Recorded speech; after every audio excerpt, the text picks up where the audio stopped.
specialize in music most people hate. Thanks for tuning in. Make sure you check out our Facebook page, Instagram, and our website. Let us share the noise with you. Yo, this is John from Noise Dosage Media, and this episode is brought to you by Begrudgingly Benny. Interested in putting something horrific and grotesque on your next piece of merch? Benny is tucked away in the fiery depths of COVID quarantine, blasting the filthiest of old school death metal and drawing hideous creatures that he is waiting for you to adopt. Go over to Instagram and follow at BegrudginglyBenny and contact him if you would like some really weird original art for your band or label. Super professional, highly recommended. Megadeth, man. That was my first introduction to you guys. Sweet. And it was the Rapids Theater show in Buffalo. Oh, yeah. That was a cold one. Dude, you guys killed it, man. Like, I gotta admit, Megadeth was good, but they didn't have enough energy compared to you guys. Right on. That's a good compliment. Holy shit, man. Like that, the whole set was insane. You know how, I don't know if like you're a big show guy outside of like playing shows yourself, but you know, it's highly unlikely for me to like, you know, go see a band and just buy everything they have, but that's what I did that night. Like I didn't even support like Megadeth. I was like, their stuff's too expensive. These guys were better. That's awesome. I appreciate that, man. But yeah, so do you listen to podcasts on your spare time? Honestly, not so much. I've just been really busy because I went back to work bartending and I've been streaming live on Twitch. Mm-hmm. So I haven't had really a lot of time to do it. I haven't even listened to David Sanchez's one yet. Yeah. He just came out with one too. So Do you do drum lessons as well? I have before. It's not honestly like my cup of tea. It's difficult I was working with a lot of kids a lot of times, and sometimes they don't really want to, learn. It's their parents wanting them to learn and stuff like that. So I was running into issues like that. So I found the Twitch thing to be a little more rewarding, at least for me, because I can just, play drums the whole time and then answer questions. And it's kind of like a mini lesson in a way for a lot of people. Right. They ask questions in the chat and stuff. So I honestly prefer doing this Twitch thing better than in-person lessons. Right. Yeah, I just started getting into the video thing and just having people, it's cool because seeing like an outside view that, hey, I'm asking these questions, but I don't know, people that don't get to talk to you.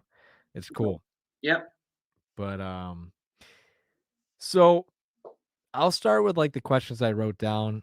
We'll just go off of that. Yeah.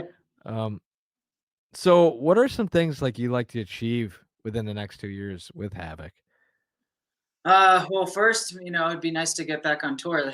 Yeah. Because we had our album V come out May 1st, and we were supposed to start touring for that on that day with Hatebreed and After the Burial.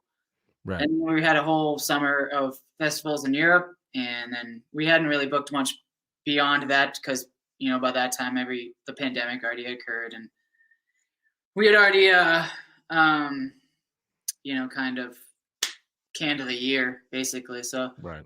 It'd be sweet, to get back on the road and actually get to support V because it's like that's a great album, man. Yeah, it's getting great reviews, and it would have been nice to reap the benefits of that. So that'd be, the next thing for us for sure is, get back on the road and get back to doing things. And, we had planned on kind of just get back to where we originally had set to do for this year because we were going to, make our stage show a lot better and, a whole bunch of stuff, especially for the live performance was going to be a lot cooler. So, that would be a first for us for sure. And then beyond that, are you guys now I'm assuming you guys are writing like as we go, like during this. I feel like you'll be ahead of the game, you know what I mean? Like us musicians, you never really get a break. Yeah, we're not necessarily writing, but we have something in the works that we have planned. I can't really say what it is, but we're going to spend the rest of the year doing that. Cool. So yeah, That's rad. we're keeping busy for sure, and we got a new web store up too. It's store.havok.band, and it's got all new shirts and stuff. So Sweet. our old merch store is kind of out of date and stuff. So that's been pretty sweet. Right. The band websites, I feel like that's a back burner sometimes. Like it's so websites are tough sometimes. Yeah. Like, but Yeah, luckily we have a friend in town. He's like a super computer genius, and his name's Peter Montilio, but he does all our web stuff, and he's our age. He's a real cool dude, and doesn't charge us too much either, too. So that's nice. that's always a plus. Yeah. So I mean, off of that question is like, what keeps you pushing to get these goals accomplished? Like, I mean, honestly, for us, I think we like playing shows. That's at the end right. of the days, the more we can do that and explore and travel the world and see new places and new cultures and meet new people, that's what makes us happy when we get to do that, and make other people happy by playing music for them. What's like the weirdest interaction you've had like from somebody like outside of the States? Or not weirdest, but just like I don't know, something that you remember. I was actually just telling my friend Devin yesterday a story about so sometimes in Europe, in between festival runs, you'll play like some smaller club shows and stuff. And German audience are known to just be kind of there's not a ton of mosh pits going on a lot of times. They like just kind of like sit there and watch, but they're very like blunt with you too. Like I don't remember when it was, a couple years ago when we went to Europe. The guy comes up after the show and he buys everything at the merch table. He's like, yes, I see you 2 years ago. You guys were great. This year was shit. Oh my God, dude. I think it's a language barrier too. They don't know how to be not blunt. Right. They're just straightforward. It's just so funny. Like you get shit like that, when there's culture differences and stuff, because you want to be like, hey, asshole, shut up. But it's like, it's just he's just saying, he probably was standing in a bad part of the room or something. But holy crap. Yeah, that was a real funny story. We were in some small club in Germany. You ought to make that a t-shirt. I know. 2 years ago you were great. This year was shit. That'd be perfect. Yeah, traveling is definitely, I feel like, something that musicians, I don't know. Like for me, I love traveling. And just the fact that like if I could pay my bills at the same time, it would be fucking amazing. Yeah, I mean, the traveling part itself isn't the funnest part, sitting on a plane for hours and right, but actually like just going to the airport is insanely suck hole. But right. Yeah, but like I said, it's cool. Once you get there, you can kind of, even if you're there, like when we're on tour, we're in a city for a day, but usually we're playing like in a downtown area. So usually you can find at least one thing that you can walk to or see, or get some food with the local area and stuff. So now when you go to Europe, do you bring your kit with you or do you rent? No, so I'm I can't talk. Sponsored by Pearl Drums, and they have drums all across the world. I've never had an issue getting a kit overseas. When we're in Europe, we usually have a kit for the tour. So the backline company, they'll have amps, drums. Basically, I give them my specs of my actual kit here, and I get that there just maybe in a color that I can't use. But now is that similar with guitars companies and stuff like that? I'm assuming. So all the guitar players bring their own guitars. Right. I meant like amplifiers and like. Oh yeah, amps too. Like we have the guys who's PV. We always get PV amps. Any reputable name company you can usually find, especially in Europe too. But and you go directly to their manufacturing or not? No, so these are backline companies that work with like our booking agency. Right. So there's a number of them that you can choose from, but usually I forget the name of the one that we usually go to, but they have a number of different kits that I can choose from and have the exact amps that those guys need. So it's never been an issue to get the stuff that we need, which is nice. Right. Okay. Yeah, that plus wear and tear on the fucking heads. Oh yeah, I mean usually they'll come with like a brand new set of heads, and then I'm sponsored by Aquarian. They also have a base out of Berlin, so I usually can pick up some heads there for like the middle of the tour onwards, which is There you go. yeah. So when you're in the studio, I hear some horror stories and stuff, but I want to hear some tips from, somebody that knows what they're doing. To going into the studio? Yes, yes. Well, I mean, for us, there's a lot of pre-production before we even step foot in a studio. Mhm. Not only because it costs a lot of money, but it's just nice to have a good frame of mind and be confident in what you're playing, and that way you can get it done quicker. And the only thing I usually don't have ready when I go into the studio is maybe some fills and stuff like that. Just because that kind of stuff I like to wing. Just when you're in the zone, you can kind of just think of things out of the box that you might have not thought at home. Right. Yeah, I would say preparedness is the most key thing to be going to the studio. Like, have a very good idea of what you want to do before you even go in, because it'll go a lot smoother and for everybody involved. No, I'm assuming they have like click tracks and all that. Yeah. Prepped. So David Sanchez, obviously lead singer, rhythm guitar player in Havok, he is a sound engineer as well. So that helps us a lot because he will usually set up the click tracks. Like, we'll tempo map the whole song, so it's not usually the same BPM the whole song. It'll slightly change, Right. during different parts. So we'll have it all tempo mapped. All that stuff's ready to go when we go in the studio. So I basically just sit down and hammer it out. Yep. So you said Dave's a sound engineer? Yep. Did he go to school for that? No, he didn't. He got involved early on, just doing it himself, and has, been studying on his own and from other people since he was a teenager. So Does he have a studio, like a private studio or yeah, public? he has a small one at his house in here in Denver. You can find it at his Riffs or Die.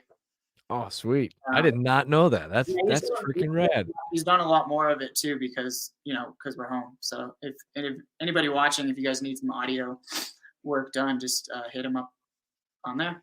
Right on. Is there anything that you do other than like the Twitch streams?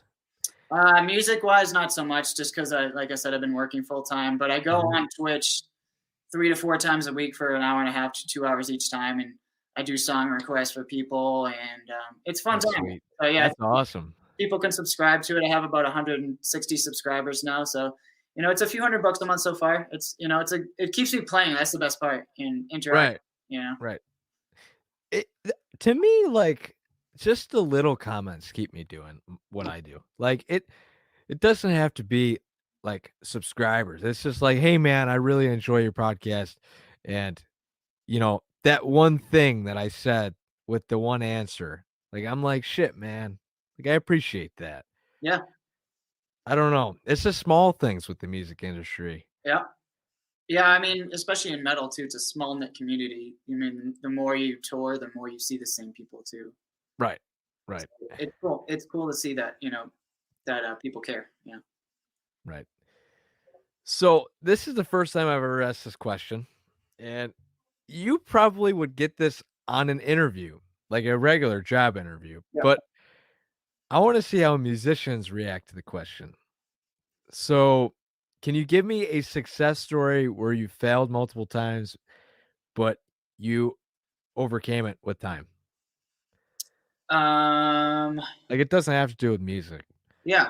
Let me think here. Fuck. It's a good question. We can go back to that. Yeah, let me think about it for a minute. I'm gonna ponder on it. It's all right. So with the writing process of the new album, was there anything like funny or like out of the ordinary from the rest? I would say no, not out of the ordinary. We were all more involved than I would say we had been in the past because, well, one, David got a Roland V drum kit at his house, so that's the electric one. So I was able to go over and write most of the parts, just right in his little studio, instead of him kind of trying to have to program it on the computer, and it's consuming and just kind of a waste of time. So that was nice. And then also, I think same for Reese. He got to do a lot more writing, like Phantom Force. He wrote that entire song. Mhm. Him and David kind of collabed at the end just to kind of piece it all together and stuff. But and also there's some other songs on there that are very heavy Reese inspired. So David was more of the songwriter, I'd say, in the past, and we had more of input into this one. There you go. Yeah, that's one thing with bands, dude.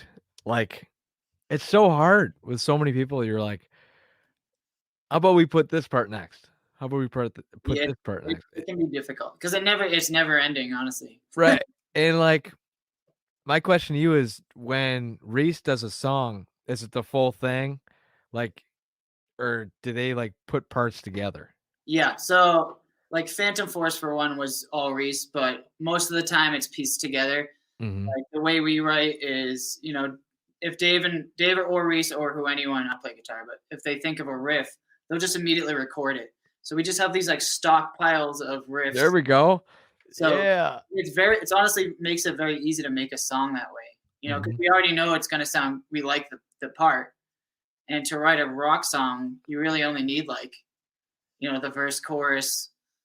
There's only a few riffs that you really need in a song. Right. You can make a song pretty damn quickly, just from what we have saved along There the you go. way. Yeah, I just made a riff folder 3 months ago, and I have 150 riffs. Yeah, dude, it's smart. I mean, David does the same with his lyrics too. He'll just write whatever, because then he can just come back to them. Well, like, I never used to do that, and just seeing the numbers add up, it makes me, like, wanna write more. 'Cause, Yeah. like, I would write stuff and totally forget it. So Of course. I mean, that's naturally you're gonna forget it. right. So Matthew said, "Hey, man, I really love the new album and great podcast, man. I was wondering what the plan is for touring under the current COVID conditions." Yeah. He came late. Oh yeah, it's all good. So we don't have anything booked until next May at this point, just because it's all hearsay at this point. What's gonna happen? So yeah, like I said, everything's rebooked for next summer in Europe, and then if we can get out earlier, we will. But for now, it's just kind of a waiting game. I mean, there's no point to like book stuff and then have to cancel it or something. Right. I just had a family member say, "Hey, wedding. We're planning a wedding." I'm like, "Holy fuck, dude." Yeah, my cousin's getting married soon, and I mean, half the family's not even going probably. So Yeah, I'm like, that's a pretty big event to be, gambling. I know. So, but yeah. What what about that story? Did you come up with anything yet? Oh, the last question. Yeah. I mean, I would say the only thing I was thinking of, it's I wouldn't say I've failed, but like as I progress as a player, as a drummer, I've Mhm. definitely came, especially from when I joined the band to where I am now. I've definitely leaps and bounds better just in even small things that make up a big difference in the end. Right. From watching, anywhere from my left foot used to be not as loud as my right foot, and Mhm. I would watch videos and kind of just study the way I was playing. So, I would say as a player, I wouldn't say it's failing, but I've just progressed through the years. Right, you didn't, like, take it to heart. You No, just no, I didn't. knew it. You know, it's I would just say I've become a more better rounded musician through time, especially playing live and recording music through with other musicians. All this time, you definitely become, I don't know, more into it. Right. Now, are you trained were you trained when you were younger with drums, or are you all self-taught? I was originally self-taught for a few years when I was like up till like 9 years old or so, and then Did you do the school band? so that's what, yeah. So my parents said I had to join jazz band or do something, something like that. So I was like, all right, I'll do jazz band, because I didn't want to do concert band because it was just like you had to play a snare or like a cymbal or a kick drum, and I was like, The big bass drum? that sounds fucking lame. Like I want to actually be able to play at least a full drum kit. So I joined jazz band. That's when I started taking lessons, and I was like 10, because you had to read music to play in jazz band. Right. Yeah, it's So, impossible. the first couple teachers that I had for a couple years, I just, I wasn't really vibing with them that well. They just didn't understand what I really wanted to learn. And then I eventually found a private instructor that I liked. His name is Vinny out of New Hampshire, and he taught me a lot of like Afro-Cuban stuff and definitely stuff that I would not normally have played because I got into like rock and punk and metal, and that was like my thing. But he made me do other stuff, so that helped me definitely develop a different style than I normally would have had. Right. My teacher always pushed like Steve Ray Vaughan, like Eric Clapton. And I was like, come on, man, I want freaking like Megadeth, man, like Metallica or something heavy when I was younger. Yeah, So and he's like, no. he's like, come on, man, I've already taught this song like 10 times this week. No. um, yeah.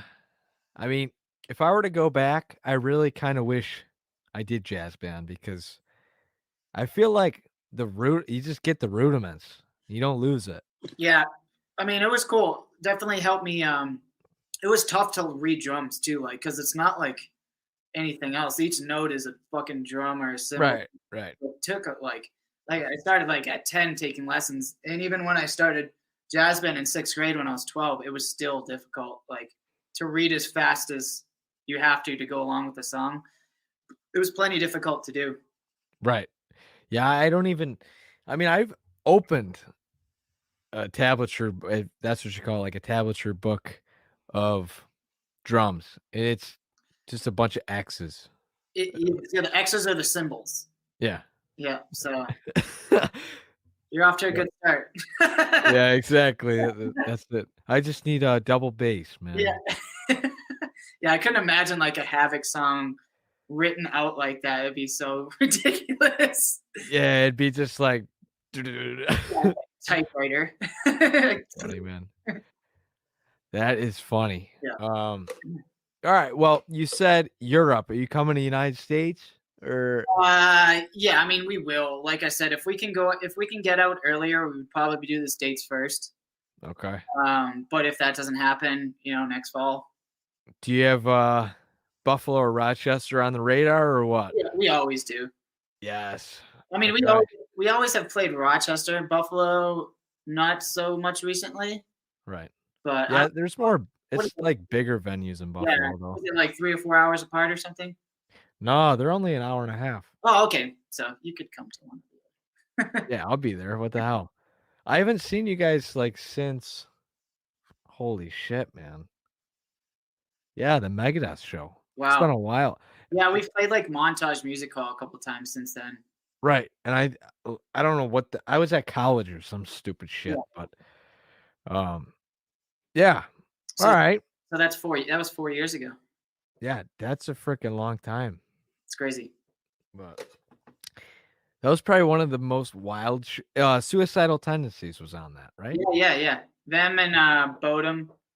Yeah. Now I remember it. It was a freaking trifecta. Yeah. Yeah, that was a fucking awesome tour. Well, do you think like that was one of the best tours you guys were on or? Oh, absolutely. Yeah. I mean, it was just comfy too, because like we played a lot of like hockey arenas and stuff. So like the backstage is just like a fucking free for all, So like, Right. they've got their own shower because they're in like a hockey players, Right. room. It's pretty cool. I mean, only thing that was not nice about that tour was it was long and it was in the winter time. Yeah, I remember that now. Yeah, the hockey arenas are freezing, dude. Like even on stage, like it's like 55, 60 degrees. You're like, oh my god, like can barely hold the sticks for the first. That's yeah. That was the only downfall to that tour, but it was a really good time. Like I said, At least he made it through the Buffalo weather, man. It's deadly out it was here. a really mild winter that year. We lucked out. Yeah, I don't think you would have made it through, man. Like the shit gets up like 4 feet here. Yeah. We even played in like all the way up in Penticton, BC, which is on the way to Alaska, like higher than Edmonton, Alberta. And Really? and it was like they just had slush on the ground because it was like a unheard of mildly winter that year. Like we lucked out so hard because we And do you take like a van with the trailer on the back? We had on that tour we had a shuttle bus that we renovated into an RV. So Nice. it was massive. It had like dualies in the back and shit. Like you could plow through anything. There you go. Yeah, the past few years we had that, and now we've been doing a bandwagon RV. So it's a band thing out of where they Fort Wayne, Indiana, I think they're out of. But they're just like a truck frame with dualies in the back, and then it has like basically an RV end on it. There you go. Yeah, they're super nice. Got like 7 or 8 bunks, shower, bathroom, big front lounge. It's basically a tour bus. That's awesome. Half the price. There you go. Yeah. The one thing when I see those like crazy freaking buses, I'm like, dude, the gas. Like I could just imagine. You think the gas mileage is hard on them, or? I bet they don't get much over 10. Huh? Guaranteed, not over That's 10. because I've been told that, and I'm like, really? There's no way because they're huge V8 like twin turbo diesel fucking. Yeah. So Like, I mean, even our bandwagon gets about 8 with a trailer on it. So it's horrible.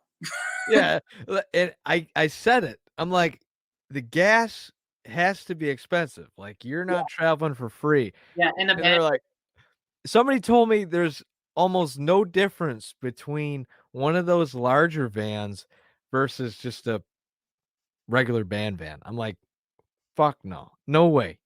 It depends. Like, as soon as you start pulling a trailer, it doesn't matter like what vehicle you have, you automatically get like under 10. Right. But yeah, like the bandwagon on a long day is about $300 a day in gas. That's like, one big fill up. Usually, you could average say $150 to $300 for gas on a big thing like that per day, plus the rental, plus the driver. Right. Yeah. Right. So you're looking it's close to like $700-800 a day. Yeah, I don't. It was one band is Phobo something. I fucking forgot. Phobophilic, is that how you pronounce it? Anyway, I don't know. Yeah, they told me all like their finance. They're like, yeah, man, here's some rough ideas on what we pay for on tour. I'm like, holy shit, man! Like, it's insane. Yeah, but that's why a lot of bands stay in vans because like, until you can make a decent scratch, it's fucking expensive. And the bigger you get, the more expenses you get. So right, the more money you're making, the more money you're spending too. So right. All right. Last thing I'll ask is albums you suggest and people I should talk to. People you should talk to, huh? As far as what? Oh, like on the interviews? Yeah, on the podcast.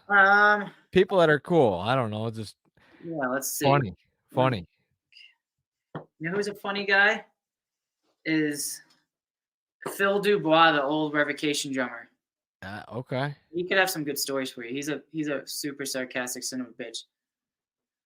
That's awesome. I'm trying to think. Trying to think. I just haven't hung out with anybody recently. No, I know it's like one of those things where you're like, oh shit. I mean, I'm sure any of the other guys in Havok would love to come on too. That'd be awesome. Yeah, I sometimes I'm like, do I want to ask for more people? But at the same time, I'm like, it never happens. Like, I've only had that happen a few times where like everybody shows up. I'm like, whoa. Yeah, I mean, our band, so me and David are the only ones who live in Colorado. Yeah. Reese lives in Virginia and Brandon lives in Nashville. So we couldn't even do it. I guess you could do a Zoom call together.